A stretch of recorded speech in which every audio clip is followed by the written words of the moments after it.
नमस्कार दोस्तों, मैं आपके अपनी पायल गुप्ता आप सभी का स्वागत करती हूं आपके अपने ही YouTube channel P shining star with Payal world में। और जो आज हमारे शाइनिंग स्टार हैं वो हैं एंडी दैया सर, जो कि प्रमुख राइटर हैं और हमारे साथ हैं। तो सर, आपका स्वागत है हमारे YouTube channel P shining star with Payal world में। राम राम जी सारे ने। और सर से परिचित कराने की मुझे वैसे आवश्यकता है नहीं, क्योंकि ये परिचय के मोहताज नहीं है। एक जानी मानी शख्सियत है, फिर भी हम आपको रूबरू कराएंगे। और हम जानते हैं सर से संघर्ष की गाथा उनकी, कितने संघर्ष रहे यहाँ तक पहुँचने में उनके। तो सर, मेरे व्यूअर्स को बताइए कुछ अपने बारे में। देखिए, कोई भी बंदा नया काम शुरू करता है, संघर्ष तो करना पड़ता है पायल जी। और मैं 2007 में 8 में मैंने एंट्री की थी इस लाइन में।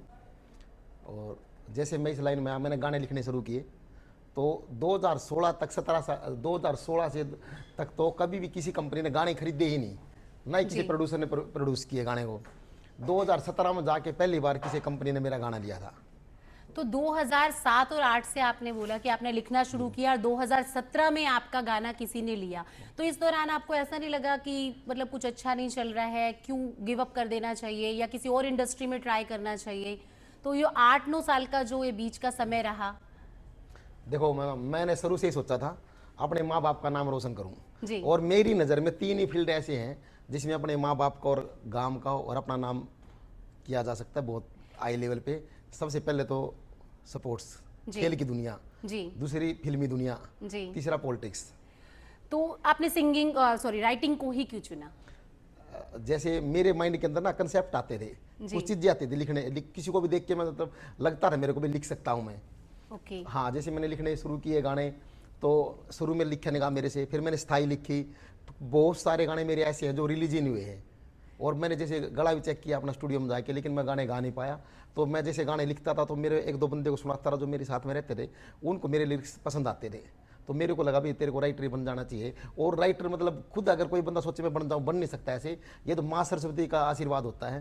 ये एक बचपन से ही सोच होता पर है। आधारित है कि आप अच्छा लिखेंगे तभी, जब आपकी सोच अच्छी रहेगी तभी आप उसको कागजों पर उतारते हैं, तब आपको कोई सुनता है, तब आपको कोई समझता है।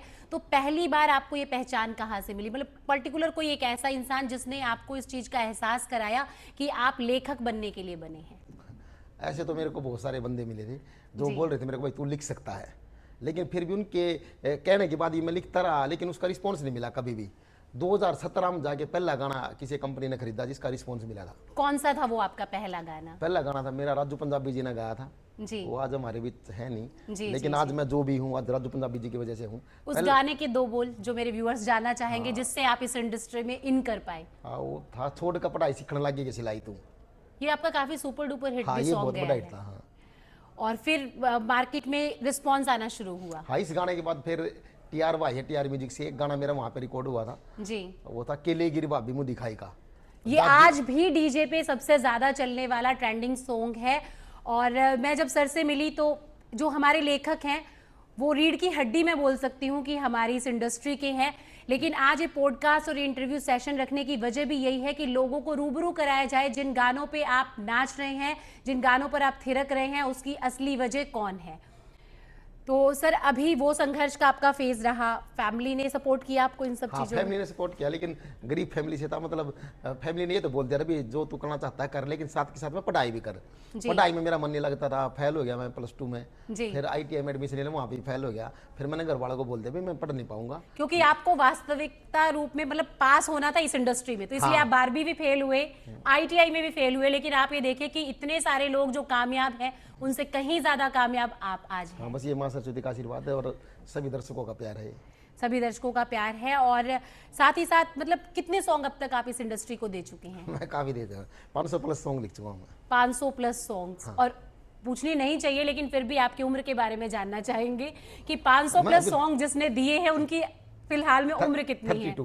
32 एज, बहुत ज्यादा एज नहीं है। और 500 सॉन्ग्स, और 500 सॉन्ग्स में से मैं जितना जानती हूँ सर को, सभी सॉन्ग्स बहुत ही अच्छे है, रनिंग में है, डीजे वाले भी हैं। और एक सॉन्ग सर ने मेरे फंक्शन में गाया भी था, कुछ पिक्चराइज था, सावले। हाँ, तू चीज लाजवाब। एक बार हो जाए सर। वो इस तरीके से था, राम की सुआज तक आया ना हिसाब, तू चीज लाजवाब तेरा कोई ना जवाब, तन्ने के बेरा से तू के चीज बावली, दिल की अच्छी होया करे छोरी सावली, छोरिया में तू सर फुल्ला में गुलाब, तू चीज लाजवाब तेरा कोई ना जवाब। तो एंडी सर तो है ही लाजवाब, और लाजवाब है साथ साथ हमारे वो सभी व्यूअर्स भी जो अभी हमें देख रहे हैं, क्योंकि एक अच्छे वक्ता से ज्यादा जरूरी है एक अच्छे श्रोता का होना।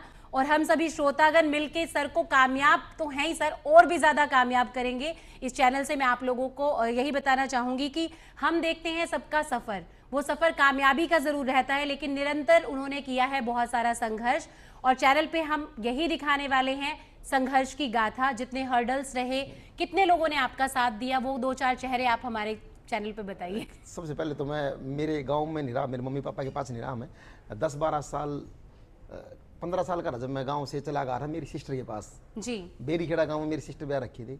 तो मेरे जीजा जी हैं वो, उनके पास मैं रहा, उन्होंने मेरे को एडमिशन दिलवा, और फिर मैं वहाँ से ITI की मैंने +2 वगैरह मतलब कर नहीं पाया पास, लेकिन मतलब वहाँ पर कोशिश की मैंने।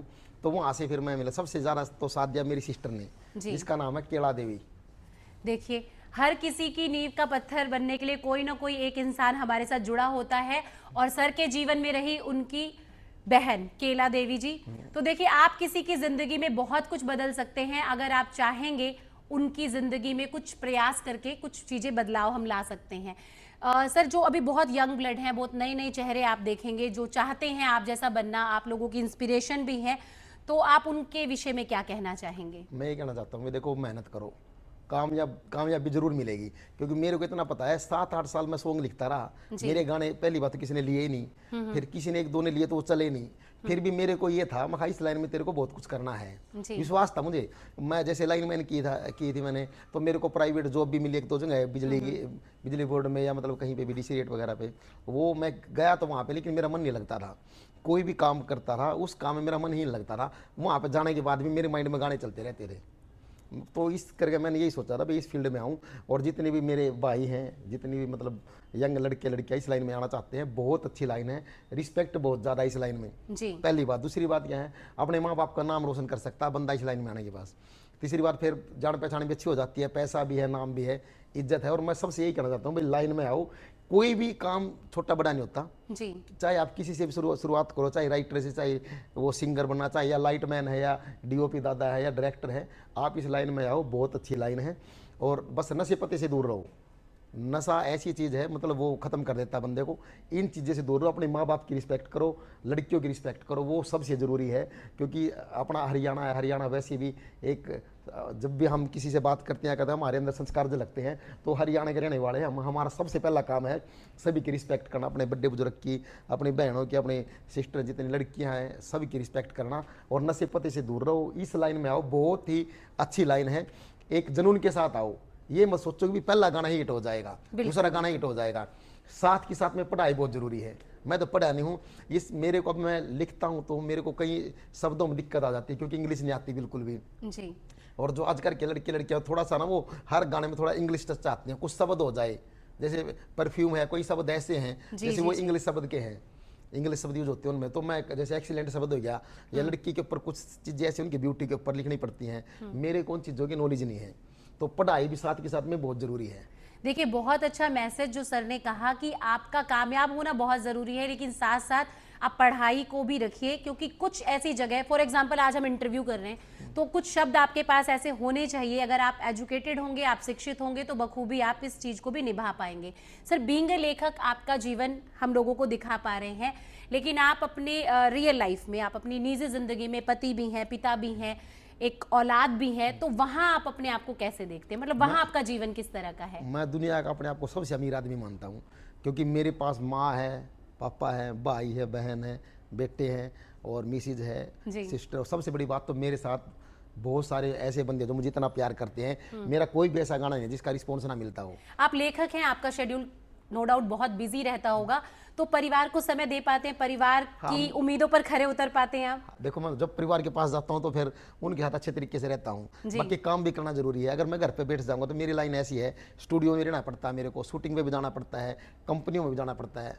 तो कंप्लेनिंग वाइफ है आपकी? जैसे अगर मैं किसी की वाइफ हूं तो मेरे को लगता है कि मुझे समय क्यों नहीं दिया जा रहा, या आप अपनी इंडस्ट्री में ज्यादा अंदर घुस गए हैं, मेरा समय मुझे चाहिए, बच्चों का समय आपको देना रहता है, तो कभी ऐसा आपकी वाइफ ने आप पे मतलब कभी ऐसा किया हो कि क्यों नहीं समय दिया जा रहा मुझे? जी। हम 4 भाई हैं। जी। मैंने परिवार को ये बोल रहा है कि वो 3 जैसे घर पे रहते हैं। हाँ। मैंने उनको ये बोल रहा है कि अब किसी भी चीज़ की जब तक जीऊंगा ना, टेंशन लेने की तो जरूरत नहीं है। लेकिन भी मेरा सपना बहुत बड़ा है, मेरे को काम करने दो। मेरे को सही बता रहा हूँ मैं आपको, घर से लगाव है, लेकिन जब तक मैं घर पे हूँ, जब तक लगाव है मेरे को, बाहर जाने के बाद मैं गाना लिख रहा हूँ, फिर उसको अच्छे तरीके से लिखूंगा। कैरेक्टर में सर उतर जाते हैं। मेरे जब को- गाना लिख रहे हैं तो गाना ही करना है, जब परिवार में है तो सिर्फ परिवार ही है, जब मेरे को बच्चों के पाएगी साथ है तो बच्चों के साथ ही। जितना प्यार अपनी फैमिली से है, उससे ज़्यादा मेरे को मेरे प्रोफेशन से है। क्योंकि मेरी फैमिली भी मेरी रिस्पेक्ट करती है और मेरी प्रोफेशन की वजह से करती है। क्योंकि जब आस पड़ोस के या मतलब गांव के या मतलब कोई भी बंदे सेल्फी लेने के लिए आते हैं, मिलने के लिए आते हैं, या कोई भी बोल देता है कि ये फलाने का लड़का है या फलाने का हस्बैंड है या फलाने का भाई, तो उनको भी तो रिस्पेक्ट मिलती है ना साथ के साथ में। बिल्कुल बिल्कुल तो बिल्कुल। मेरी फैमिली के साथ साथ मैं अपने प्रोफेशन से बहुत ज़्यादा प्यार करता हूँ। मतलब मेरे को नींद से प्यार नहीं है अपने प्रोफेशन के लिए। रात को भी मतलब मेरे जो बंदे मेरे बेटे हैं मेरे साथ रहते हैं, मेरे भांजे हैं, सन्नी है और एक विशाल है, 2-3 बंदे मेरे साथ रहते हैं, अंकुश है, आंसू है, साहिल है, साहिल दैया, ये मेरे साथ रहते हैं। इन सबको ये पता है, मेरी पूरी फैमिली को पता है भाई एंडी दैया को नींद से प्यार नहीं है। चाहे मेरे को रात को सारी रात जागना पड़ जाए, कई बार तो ऐसा हो जाता है, कहीं के दिन मैं लिखता रहता हूँ, क्योंकि मेरे को कुछ बड़ा करना है अपने लिए, अपने समाज के लिए, अपने परिवार के लिए, अपने हरियाणा के लिए कुछ ऐसा करना है, कुछ सबसे अलग। मतलब हार के बैठना नहीं है, चाहे रिस्पॉन्स ना आए, लेकिन एक दिन रिस्पॉन्स आएगा, क्या ले आ जाएगा करना है। और अपने हर एक सपने को साकार करने का सर ले चुके हैं प्रण, जिसमें हम सभी लोग मिलकर इनके साथ हैं और इनका साथ हम भी चाहेंगे। और सर जब बहुत टाइम पहले आप संघर्ष कर रहे थे, उस समय में और इस समय में क्या फर्क देखते हैं आप? कितने लोगों का नजरिया, कितने लोगों का रवैया आपके लिए देखो मैं बदल बताऊं, गया? पहली बात तो आज भी मैं अपनी औकात नहीं भूला हूँ। जी जिस दिन जहाँ पे था ना जमीन पे, आज भी वहीं पे हूँ मैं। आज भी मैं आपको बताता हूँ, मेरे घर पर बेड भी है, बाहर होटल में जाता हूँ बेड है, होटल में जाके भी गद्दा लगवाता हूँ मैं। नीचे आप- सोना पसंद नीचे हाँ बिल्कुल, मैं सही बता रहा हूँ आपको ईमानदारी से। मैं जिससे मेरा घर चला उस माँ सरस्वती की कसम, होटल में जाता हूँ तो वहाँ पे भी गद्दा लगवाता हूँ, मेरे घर पे मेरे लिए गद्दा लगता है। नीचे ये सोता हूँ है जमीन रियल में। एंडी दैया सर, जिन्हें बेड और सुख आराम नहीं चाहिए, उनको चाहिए नीचे। नींद आती है तो नीचे ही गद्दा लगा के सोएंगे वो इसलिए मैं अपनी क्योंकि औकात हमें याद कर लेता चाहिए हूँ। सुकून, हमें चाहिए एक अच्छी नींद। अगर वो बेड पे नहीं आ रही तो सर नीचे सोने के लिए तैयार है।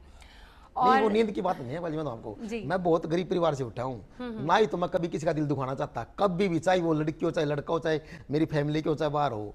मतलब एक तो मैं अपनी तरफ से मतलब पता नहीं जाने न जाने मेरे से कोई गलती हुई है कि नहीं हुई है, मतलब भगवान तो नहीं, मैं इंसान हूँ, फिर भी मैं अपनी गलती को सुधारने की कोशिश करता हूँ। और मैं ये चाहता हूँ जिंदगी में मेरे से कभी कोई, कि मेरी वजह से कभी कोई परेशान ना हो, किसी का दिल ना दुखे। जी तो इसलिए मैं मतलब डाउन टू अर्थ हूँ, ऐसे ही रहता हूँ, मतलब जैसा हूँ मैं सबके सामने। अब यहाँ से इसके बाद मिलना मेरे से इंटरव्यू बाद, आपको तब भी मैं ऐसा ही मिलूंगा।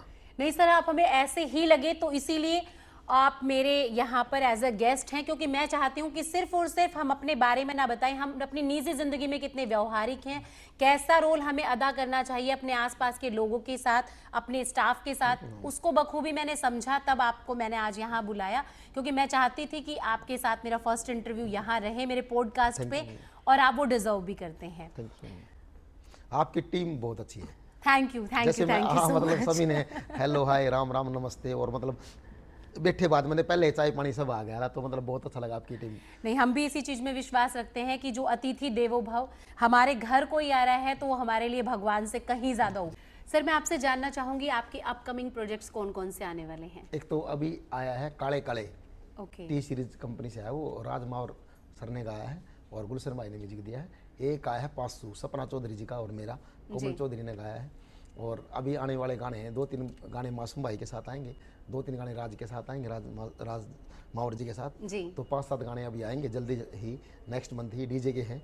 अभी सीजन शुरू हो जाएगा तो आपको बहुत सारे सॉन्ग मिलेंगे मेरे देखने को। और सबसे बड़ी बात तो आज के टाइम में हरियाणवी सॉन्ग को सभी श्रोता इतना प्यार दे रहे हैं, बहुत ही ज़्यादा। बिल्कुल, हमारी इंडस्ट्री ने काफी ग्रो किया है।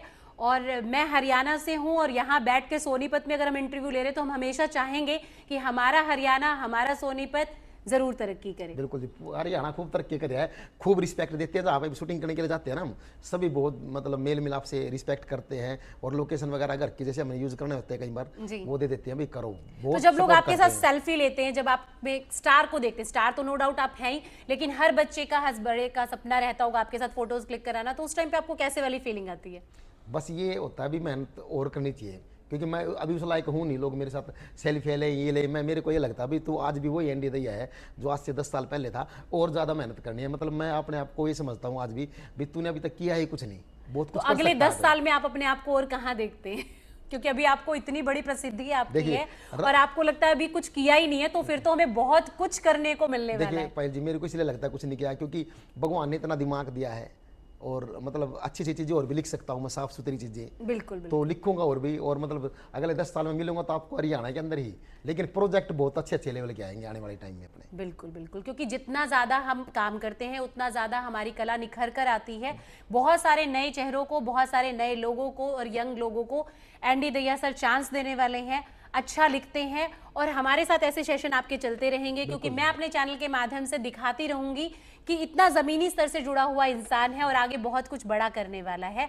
और एक ऐसा मैसेज जो आप मेरे चैनल के माध्यम से देना चाहें मेरे व्यूअर्स को। बस यही करना चाहता हूँ, ये पायल जी के चैनल पे आओ और आपके मन में जो भी है, जो कंसेप्ट जो आप करना चाहते हो, जो भी आपका ड्रीम है, वो लोगों तक पहुँचाओ। और बार बार एक बात कहना चाहता हूँ पायल जी, आपसे मिल के आप बहुत अच्छा लगा, और कभी भी आप बुलाओगे तो मैं एकदम से आ जाऊँगा बिना कुछ सोचे समझे। सपना देखिए, सपने को पूरा करने की कोशिश कीजिए, नींद भी त्याग दीजिए जैसे कि सर ने त्याग दी है। अपने सपनों को उड़ान देने के लिए बहुत संघर्ष करना पड़ता है और इसी संघर्ष को दिखाने के लिए बार बार मैं आप लोगों के बीच में आती रहूंगी, इसी शुभकामना के साथ कि आपका दिन शुभ हो, मंगलमय हो।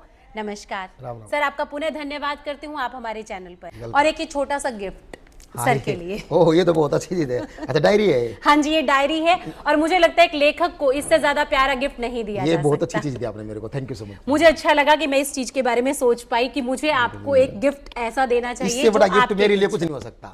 चलिए, ये बहुत अच्छी बात है कि आपने मेरे गिफ्ट की सराहना की और इसमें बहुत अच्छा आप और लिखिए, इतना अच्छा लिखिए, जब भी आप डायरी के फ्रंट पेज पे जाएंगे आप मुझे याद करेंगे। तो ये एक तरह से मेरी तरफ से छोटा सा गिफ्ट और धन्यवाद।